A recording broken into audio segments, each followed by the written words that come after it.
Yo, what's good, sports fans? My name is Damian Adams from The Real Deal with Damian Adams. Please subscribe to The Real Deal with Damian Adams podcast, which you can find a link in my Instagram bio or in the description of this video on YouTube.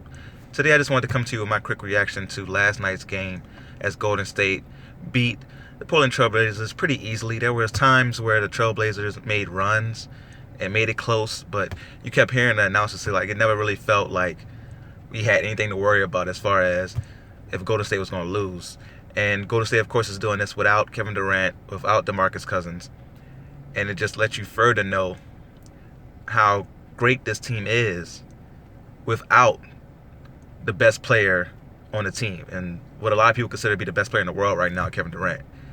So the people like myself who were against Kevin Durant making this move going there just validates our point even further.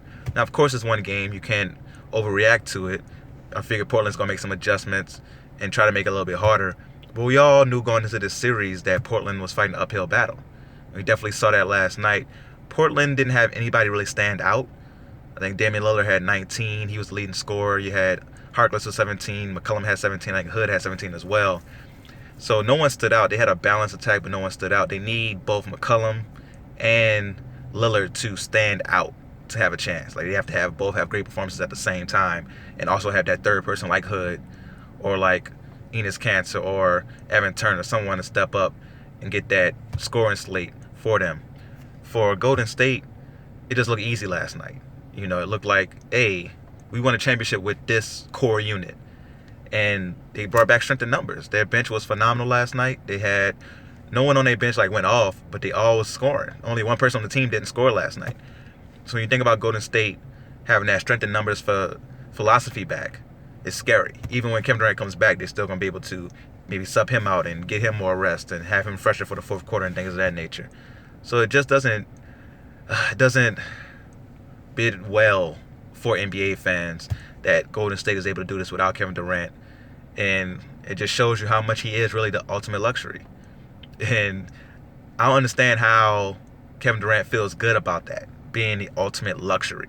It's not a good thing. That's worse than his own nickname, the Servant. It's worse than that. But Golden State is just way too great, man. I was gonna say good, but they're way too great. And then when you add Kevin Durant on top of that greatness, that's what makes it unfair. That's what makes it what we haven't seen before.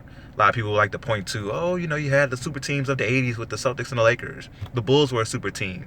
You had, the Lakers were pretty much a super team in the early 2000s. But we haven't seen anything like this. If you took Shaq off those Lakers, you still had Kobe, but those teams wouldn't win championships without Shaq. Or they wouldn't dominate in the West Conference Finals without Shaq. If you take Jordan off the Bulls, Pippen was still really good, but he wasn't going to dominate in the Western Conference Finals or the Eastern Conference Finals like that without Jordan. You take Bird away from those Celtics, Magic away from those Lakers. The best player shouldn't be a luxury. That's the problem. That's what we haven't seen before. But I don't want to get on my soapbox too much. Hopefully Portland can make some adjustments. You gotta do something with Steph Curry coming off the pick and roll. You can't just let him walk into the three-pointers. Enes Kanter has to come up, even though you can drive past him.